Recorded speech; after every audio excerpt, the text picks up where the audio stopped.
अस्सलाम वालेकुम वीवर्स, माहा कुक्स में आपको खुश आमदीद। वीवर्स, आज हम सहरी की रेसिपी बनाएंगे जो कि मेरे घर में तो रमज़ान में सहरी के वक़्त रोज़ ही बनती है।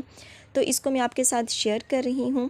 इसे ज़रूर बनाइएगा और अगर आपके घर में बनती है तो मुझे कमेंट्स में ज़रूर बताइएगा कि आपको ये रेसिपी कैसी लगती है। तो चलिए वीडियो शुरू करते हैं और बनाते हैं देसी घी की मज़ेदार सी चूरी। बिस्मिल्लाहिर्रहमानिर्रहीम। तो वीवर्स, यहाँ पर मैंने आटा ले लिया है, नॉर्मल आटा है जो हम घर में इस्तेमाल करते हैं। आपके पास गंदम का हो आप वो ले लें, अगर आपके पास फ़ाइन आटा हो बाज़ार का आप वो ले लें। जो आपके पास अवेलेबल हो आपने वही आटा लेना है और उसको वैसे ही गूँध लेना है जिस तरह हम घर में गूँधते हैं। तो ये देखें वीवर्स, मैंने 2 रोटियों के बराबर 1 रोटी का पेड़ा बनाया है। बहुत अच्छी तरह से घी लगा के मैंने ये पेड़ा बनाया है और अब इसको मैं रोटी की शेप में ले आऊँगी। आप चाहें तो यहाँ पर बेलन का भी यूज़ कर सकते हैं, लेकिन मैं हाथ की मदद से ही इसको बड़ा करूँगी।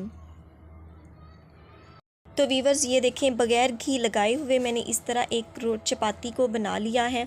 आप इसको देख रहे हैं, ये बहुत फूली फूली सी और बहुत मज़ेदार सी हमारी रोटी बन गई है। तो वीवर्स, ये देखें, रोटी हमारी रेडी हो चुकी है। अब हमने एक बर्तन लेना है। कोशिश कीजिएगा सिल्वर का या स्टील का हो, ताकि अगर वो ठंडी भी हो जाए तो हमें दोबारा से गर्म करने में उसको आसानी हो। लेकिन आपने इसको गरम गरम ही बनाना है, ठंडा नहीं होने देना। आप ये देख रहे होंगे ये अभी बहुत ज़्यादा गर्म है, लेकिन मैं फटाफट से इसके पीसीस कर रही हूँ। नमक है मेरे पास थोड़ा सा और चीनी है हाफ़ टी कप के करीब, और घी है देसी है मेरे पास 3 टेबलस्पून, ये मैंने भर के लिया है। आपने भी अच्छा घी इसमें डालना है क्योंकि इसी में हमारी चूरी बनेगी। और ये देखें, इस तरह मैंने हाथों को दबा दबा के इस तरह मैंने इसकी चूरी बनाना शुरू करनी है। वीवर्स, ये सहरी की रेसिपी है। सहरी में बहुत से लोग, बहुत से घरों में ये बनती है। सहरी के टाइम कुछ भी खाने को दिल नहीं करता, तो थोड़ा थोड़ा अगर हम हर चीज़ को ले लेंगे तो फिर जो हमारी ग़िज़ा है वो पूरी हो जाएगी। तो वीवर्स, ये देखें, ये अच्छी खासी मैंने मेल्ट कर ली है देसी घी में, लेकिन ये अभी भी इसको और मज़ीद करना है। वीवर्स, देसी घी में ही ये अच्छी लगती है, तो देसी घी में ही इस चूरी को बनाइएगा। वैसे भी जो देसी घी है वो मोटापा पैदा नहीं होने देता क्योंकि इसमें फ़ैट बिल्कुल नहीं होता। तो जी भर कर माह रमज़ान में इसको इस्तेमाल कीजिएगा। और एक और बात, ये मैं चीनी के साथ बना रही हूँ। अगर आपके पास शक्कर हो तो उसमें ज़रूर ही बनाइएगा इसको, क्योंकि इसमें ये और ज़्यादा अच्छी लगती है और ज़्यादा मज़ा देती है। तो वीवर्स, ये देखें, ये अच्छी खासी ये मेल्ट हो चुकी है। ये देखें, ये मैं आपको दिखा रही हूँ, ये इस तरह। और ये मेरे हाथ देखें रेड हो चुके हैं।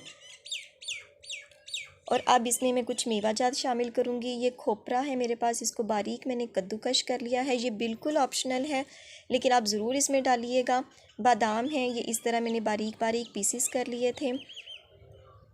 ये सफ़ेद तिल हैं, बहुत मज़ा देते हैं। अगर आप बनाइएगा इंशाल्लाह आपको ये बहुत ज़बरदस्त लगेगी। तो वीवर्स, ये किशमिश है, लेकिन अभी हम इसको यूज़ नहीं करेंगे, हम इसको एंड में ही डालेंगे। वरना ये देखें जी, जब मैं इनको अच्छी तरह से मिक्स करूँगी तो जो हमारी किशमिश है वो ख़राब हो जाएगी। तो हमने इसको मज़ीद इस तरह गूँधना है। तो वीवर्स, ये देखें, हमारी जो चूरी है वो बनके रेडी हो चुकी है। बहुत आसान, बहुत झटपट से बनने वाली ये रेसिपी है और ये बहुत ही मज़ा देती है। तो ये देखें, ये हमारी जो चूरी है वो रेडी हो चुकी है। इसके ऊपर अब मैं किशमिश डाल दूँगी। तो वीवर्स, इसे माह रमज़ान में सहरी के वक़्त ज़रूर बनाइएगा। ये आपके बच्चों को, बड़ों को बहुत ज़्यादा न्यूट्रिशन और प्रोटीन प्रोवाइड करेगी और आपके बच्चों को और बड़ों को हेल्दी रखेगी। तो वीवर्स, अगर आपको आज की वीडियो अच्छी लगी हो तो वीडियो को लाइक और चैनल को सब्सक्राइब ज़रूर कर दीजिएगा और अपने दोस्तों में भी इसको ज़रूर शेयर कीजिएगा। और कमेंट बॉक्स में मुझे ज़रूर बताइएगा कि आपको आज की रेसिपी कैसी लगी। तो इंशाल्लाह मिलेंगे अपनी आने वाली किसी नेक्स्ट वीडियो के साथ। तब तक दुआओं में याद रखिएगा। अल्लाह पाक आपके हाथों और खानों में बरकतें अता फ़रमाए। अल्लाह हाफिज़।